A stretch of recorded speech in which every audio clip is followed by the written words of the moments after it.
Tony Khan is reportedly not granting AEW stars their release. Also, we take a look at what happened after last night's Raw went off the air, and Malakai Black has debunked reports that he could be going to WWE on a live stream. More on that in this video. Hello everyone, Jack and Ross back again for a third news video. It never stops, does it? It never stops. We're going to talk about Tony Khan, who apparently has a no-release mantra. Now imagine if the shoe was on the other foot, on the Nick Khan-shaped foot, and this headline was there. We'd be burning down Titan Towers, so boo to Tony Khan. This is according to Dave Meltzer on Wrestling Observer Radio, who said nobody is getting released. That's the doctrine. Tony Khan made that very clear, I guess, in the last couple of days, so now he being Malakai Black, is not being released. Buddy Matthews is not being released. That's the situation. That's the situation. That is the decision that was made. It's not to say it's hard and fast and there's going to be no way and he'll never give anyone a release, but I think that's pretty much the deal, that if this happened in the other company, would those people get releases? And the answer is no. I can't wait for all the AEW talent to start making promo packages on social media about being trapped in jail and the breakout. Then WWE's on a grassy horizon over there. Rainbows everywhere. Oh, it's going to be beautiful. What do you make of this? I think you've got a point in saying that if this was WWE, we'd be like, oh, whoa. But also, the point that Melter's making here is that if it's a situation where WWE wouldn't grant someone their release, then Tony Khan's also not going to grant them their release. He's not going to take this. You know what? I'm not going to sit here and take this. Yeah. I can see it from both sides. I can see it from the side where I would lambast WWE if they were doing the same thing. I can see it from Tony Khan's perspective. He's saying, well, if they do that thing over there, why should we have to do things differently over here? Should they have to do it differently with the welfare of the performer in mind? I'll put that out there as a possibility. I don't know what to think. What do you think? Let us know in the comments down below. Now, we don't know the full situation. Malakai Black and Buddy Matthews have both spoke about needing time off, but we don't exactly know the full reasons why, and everybody seems to have quite respected their privacy, of course. But at the same time, that means that maybe we can't fully judge ourselves whether Tony Khan should have granted releases or not. Yeah. Guess we'll have to wait and see how this all plays out. Elsewhere, Seth Rollins and Matt Riddle, they're at it again. I can't believe it. They've been brawling again. This happened after Raw went off the air last night. Ross, I believe this all looked quite real because it was on just a single hard cam shot. Yes, the show had been off the air. This is a WWE digital exclusive. Thank God they kept the cameras rolling. Of course, on last night's Raw, Matt Riddle defeated Damian Priest, his good friend from his personal life. His music's playing, he's going around the ringside area shaking hands and kissing babies, all that kind of stuff. Rollins then attacks him from the rear. This of course is after the show's gone off the air. A digital exclusive, a kick to the mushroom tattoo, the pair are separated by officials from the company, but that isn't enough to hold them back. Oh no, because Rollins, he breaks free and runs around the ring like a bat out of hell to get back onto Riddle.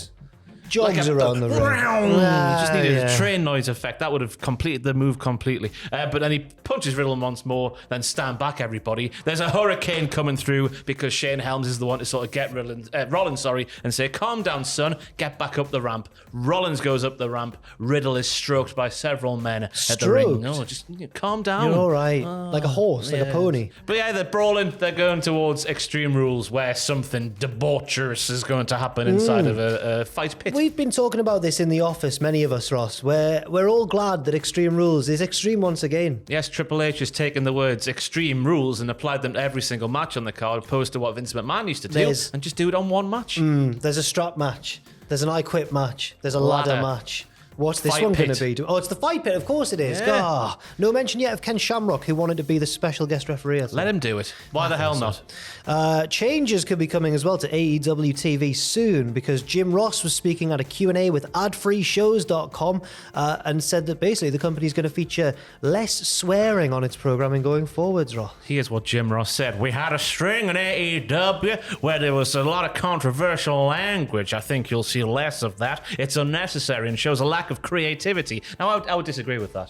As a man who likes a swear word, I think it shows emotion, rawness, relatability. So shut up, Jim. If you can't come up with an adjective or adverb that is better than something a little coarse, the times are going to dictate that. I think I land somewhere in the middle of yours and Jim's opinions. I think that you're right when used sparingly. A swear word can really shock. Not like the WWE Women's Division where they said bitch in every single feud, and in a lot of the men's feuds as well, actually. But when used sparingly, I think it does have a punch and an effect. But I also think that Jim could be right in that maybe people fall back on it a bit when it's used too much. Yeah, I can see it from both sides again. But I just think MJF must be in the mud at the minute reading that there. Because he loves a bloody swear word, doesn't he? MJF does love a swear word. Who else? Jericho. Jerico loves a swear word. Moxley drops an S-bomb from time to time. Yeah. It's I can see why, because obviously being more TV friendly and having no swearing, I assume it means, more advertisers and whatnot, because advertisers don't want to be associated with swearing and stuff like that. I assume, probably, maybe, who knows? On pay-per-view, let loose. Everyone can swear. There you go. And now we're going to talk about Malakai Black, because we did mention at the start of this video Tony Khan's no release kind of policy in the middle of contracts. Well, now Malakai Black took to Instagram Live, I believe, and gave his own insight on this situation following reports online that he was possibly going to leave and go to WWE. I think we covered that in news video 1 today, if you want to see the full context surrounding that first part of the story. After that bit happened, then Malakai Black took himself to Instagram and he did a live stream and he said, "None of that is confirmed. There's no confirmation because I haven't left. That's what the whole thing was about. I've been given time off by Tony to take care of a bunch of stuff. All this stuff has been played up like weeks. All this stuff was weeks ago." So he's just taking a break to sort out stuff in his personal life. He also said that he'll be back in AEW pretty soon. He said, "I'll see you guys in a couple of weeks, maybe a couple of months. I'm only taking some time off. That's it, just taking time off. There's no conspiracy to this, just taking some time off. I'll see you guys soon. Take care of yourself. Stop believing any other narrative. I debunked it. There's nothing going on. Don't believe these people. Don't write. Don't believe it. Nothing. I'm fine. I'm going to be fine. Everything's fine. You'll see me right back with AEW pretty soon. I'm just going to take some time." After all that, which couldn't be plainer. If he then went to WWE, it would be fantastic. But no, Malakai Black in very strong and plain terms there saying, "No, I'm not going to WWE." Yep, just having a break to take care of stuff in my personal life. Fair There's enough. no more to it than that. Fair play to him. Fair play. Yep. Well then, that was, what a news-filled day it's been. It has been a 3-video news day. Go back and check on the channel from earlier today to see news videos 1 and 2, which has a whole range of topics. Yeah. We cover stuff from last night's Raw surrounding the White Rabbit rearing its head, kind of, again with some teasers and what they could mean. News video 2 included other news from the world of professional wrestling that I can't remember for the life of me. You got anything you want to plug? Not at all. Going to record a thing about FMW tomorrow. Ooh, That'll be weeks lovely. in the future, though. Weeks, I tell thee. I've got Weeks. a weirdest episode coming out maybe this weekend. Maybe. We'll have to wait and see. The podcast will be this week as usual. Everyone's favourite.